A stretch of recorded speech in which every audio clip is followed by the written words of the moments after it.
Alright guys, so this video is going to be kind of different. Not in the way of what the subject matter is. It's about my photography road trip and one of the places I went to and some of the photos that I shot while I was there, but this is going to be kind of a different format. I'm doing this kind of in the way of a guide where I narrate and I show footage and I talk about my process and I show the photos.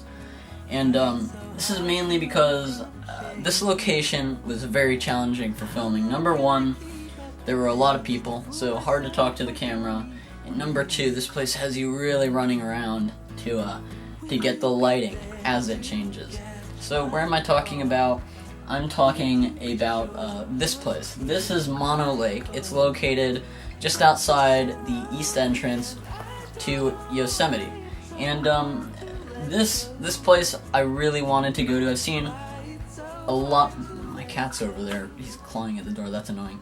But my intentions were to come here for 2 to 3 days because I've seen a lot of videos on this location, and it's right along the Eastern Sierras. What's cool about this place is it's one of the saltiest lakes in the world, and it has these really cool kind of salt mineral deposit formations called Tufas.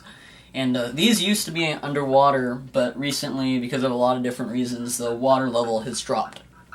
So if you're ever in the Eastern Sierras, I would highly recommend going to this location right here, which is in this photo. Oh, okay, there goes my cat. So, a tip to save yourself some time is that the place where you see all the photos of, where everybody photographs, is called South Tufa. Now, to find this, you may have to get a map from the visitor center. You might have to look on the map. It's not super well marked, so you'll really need to know where you're going to get here. But it is actually quite a popular location, especially in the summer.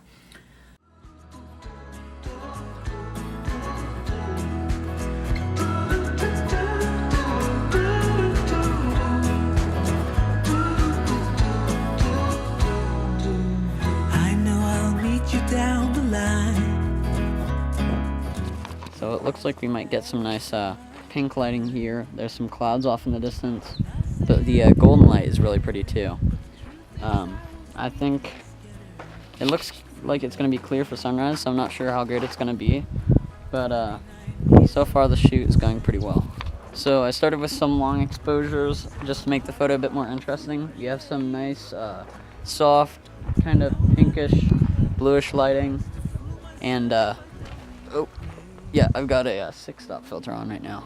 And my first instinct was to just set up a composition and wait. But one thing that I soon learned is that the lighting in this place is constantly changing. You've got different light angles. The tufas are very dynamic. There's a lot of ways the light can come through. There's a lot of ways that you can capture the sun in the image. And I learned that I needed to move around. So later on, I started moving around. There's this one pointy area where a lot of people photograph right here. It's kind of like a triangle, and there's a bunch of other photographers. But there's a lot of compositions, and especially if you're only here for a limited amount of time, you're going to want to really utilize everything you can and capture the lighting as it progresses. So one of the things I was doing just to smooth out the water and make it really nice was to use a 6-stop neutral density filter. So I have my filters here, real quick. I'll just show you what I use. Alright, so this is my circular polarizer, and I have a leaf filter holder system. I keep this on pretty much at all times because it's really hard when you're in the field trying to get something to have to screw this on to the front of it. This just simply adds color to a scene. For the stuff I was doing here, it worked really well. Okay, so also another important piece is this right here. This is a neutral density filter. It's about a 3-stop, and this will really help you to balance the horizon. I really think that one of these is a must-have. Even if you really like doing HDR, this can still come in handy. Alright, I think I found my next filter I wanted to show you.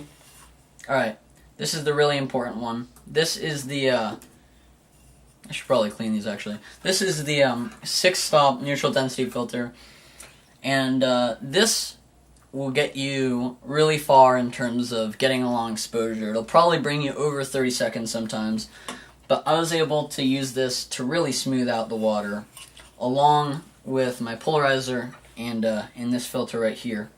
Put these away real quick. So, another thing you'll really have to deal with is that there's a lot of other photographers there.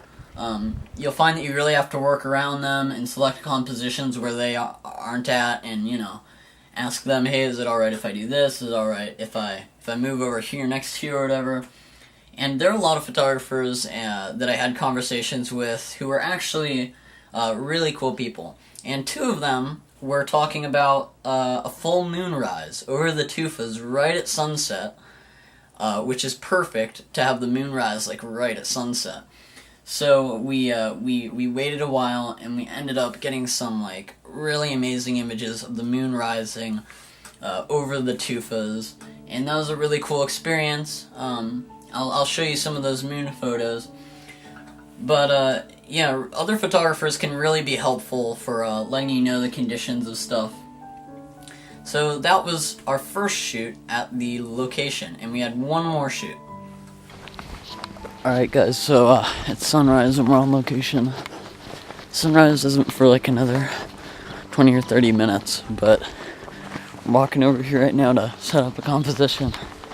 And it's a little bit chilly out, but yeah, we'll see how it goes. There's some clouds in the distance, so I don't know how vibrantly the sun is going to show up. We'll just have to see. Alright, so the next shoot was at sunrise, and this was where I got this photo along with a lot of other photos. We went there, I could barely film anything because of how many other photographers were there, but it was just such a cool experience. At first, it looked like, since there were a lot of clouds, that the sun would not break through. But the sun actually did break through, and the clouds were at such a density where the sun still provided orange and pink colors on the horizon, but you could shoot right into the sun without needing any HDR, which was really nice. So I think for most of these, I just put on my neutral density filter and ended up getting some amazing shots, which I'll show right now. But this is one of the instances where there's a lot of other photographers, and you really need to move around. I came into this location thinking that I'd, set up a composition, stay at that composition throughout the lighting, but the lighting really changes a lot more than you would expect. So this location is a real exception. So when you're here, I would really recommend to be constantly moving around. Also, be careful about the Tufas, because they're super delicate and there's so many people going there. I was trying to be careful the whole time when I was making my shots not to knock off any pieces of the Tufas, because they are deteriorating quite a bit. But this location was really awesome experience, and I hope you learned a little bit from hearing me talk about it, and I hope you learned a bit if you're ever visiting it in the future. Oh, there my phone went off. Alright, so I think I'm going to end this video here. I really hope you enjoyed. Tell me what you think about this. Would you want this to be kind of a series where I go more in depth about my process and about the trip and about my thoughts about the photos? If you like that, please leave a comment, and I could maybe make this into a little photography guide series. So tell me what you guys think, and thanks for watching. Remember to subscribe as well. So yeah, we're done here now, but that was a great sunrise.